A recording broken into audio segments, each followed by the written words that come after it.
প্রযুক্তি বিকাশের ইতিহাস ঘাটলে দেখা যাবে উন্নততর প্রযুক্তির সন্ধান যতখানি মানব কল্যাণের প্রয়োজনে করা হয়েছে তার চেয়ে অনেক বেশি করা হয়েছে যুদ্ধ ও তার সঙ্গে সংযুক্ত কারণগুলির প্রয়োজনে। দ্বিতীয় বিশ্বযুদ্ধ পরবর্তী শীতল যুদ্ধের দিনগুলিতে উন্নত দেশগুলি এমন এক যোগাযোগ মাধ্যমের খোঁজ করছিল যা কখনোই একটি নির্দিষ্ট জায়গায় আঘাত করে বিচ্ছিন্ন করা যাবে না। পূর্বতন টেলিফোন ও রেডিও যোগাযোগ ব্যবস্থায় যা সম্ভব ছিল না। সেই সময়ই ওয়েব বা জালের ধারণার সৃষ্টি। যদি আমরা একটি জালকে লক্ষ্য করি তাহলে দেখব জালের গিট বা নটগুলির মধ্যে পৌঁছানোর ভিন্ন পথ আছে। জালটি যদি কোনো নির্দিষ্ট অংশে ক্ষতিগ্রস্ত হয় তবুও গিট বা নটগুলির মধ্যে যোগাযোগ সম্পূর্ণ বিচ্ছিন্ন হয়ে পড়ে না। এই ধারণা থেকে মার্কিন যুক্তরাষ্ট্রে 1960 সালে 4টি প্রতিষ্ঠানের মধ্যে যে সফল পরীক্ষণ হয় তাই ক্রমশ হয়ে ওঠে আজকের ওয়ার্ল্ড ওয়াইড ওয়েব বা জগৎজোড়া জাল, এক কথায় ইন্টারনেট ব্যবস্থা। তথ্য আদান প্রদান ও নিরবচ্ছিন্ন যোগাযোগ ব্যবস্থার লক্ষ্যে যার সৃষ্টি, সেই ইন্টারনেট আজ তার লক্ষ্যকে ছাড়িয়ে অনেক দূরে গিয়ে গেছে। সৃষ্টি করে ফেলেছে ভার্চুয়াল সোসাইটি।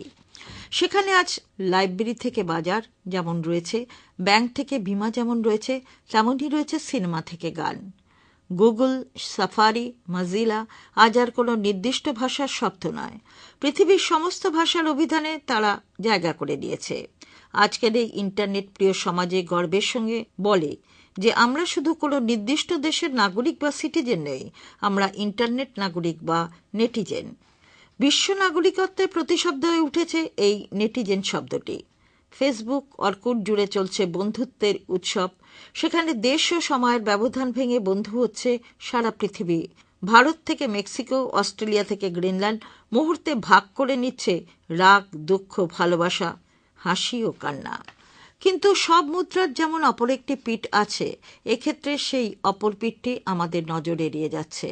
ফেসবুক বা অর্কুটে সারা বিশ্ব জুড়ে আমার অনেক বন্ধু, কিন্তু আমার পাশের বাড়ির সমবয়সী ছেলেটির সঙ্গেই আমার পরিচয় হয়নি। এমনকি আমাদের দৃশ্য সমাজে কতজন বন্ধু আছে গুনতে গিয়ে দেখি কর ফুরোনোর আগেই নাম ফুরিয়ে যাচ্ছে।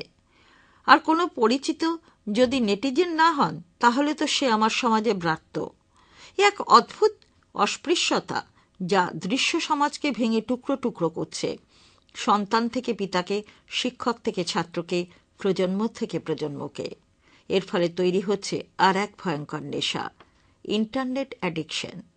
2010 সালের 24শে সেপ্টেম্বর উত্তর কোরিয়ায় এক 3 মাসের শিশুর মৃত্যু হয় অপুষ্টিজনিত কারণে। অর্থনৈতিক অভাব নয়, মেয়েটির নেটিজেন বাবা মা তখন এক ভার্চুয়াল বেবি দত্তক নিয়েছিলেন ইন্টারনেটে। তাকে মানুষ করতে সেই দম্পতি এতই বিভোর ছিলেন যে নিজের মেয়ের যত্ন নিতে ভুলে যান। শিশুটি ধীরে ধীরে অপুষ্টির শিকার হয়ে মারা যায়। এরকম আরও উদাহরণ দেওয়া যেতে পারে। আবার বলা যেতে পারে ভারতে আমরা এখনো সেই অবস্থায় পৌঁছইনি।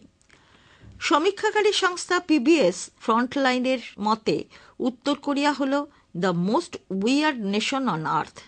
এখানে তথ্য প্রযুক্তির সঙ্গে প্রায় সমগ্র জনসংখ্যারই পরিচিতি রয়েছে, কিন্তু যে দ্রুত ইন্টারনেটের বিকাশ আমাদের চারপাশে ঘটে চলেছে তাতে একটাই কথা বলতে হয়, সাবধানের মান নেই। আবার একই সঙ্গে এত দ্রুত বিকাশের ফলস্বরূপ দেখা যাচ্ছে আমাদের দেশের নেটিজেন প্রজন্মের আগের প্রজন্ম হয়তো কম্পিউটার ইলিটারেট বা কম্পিউটার নিরক্ষর। ফলে অভিভাবকরা সঠিকভাবে নিয়ন্ত্রণ বা নিরীক্ষণ করতে পারছেন না তাদের নেটিজেন সন্তানদের। দেখা দিচ্ছে নেট ব্যবহারকে ঘিরে নানা টানাপোড়েন।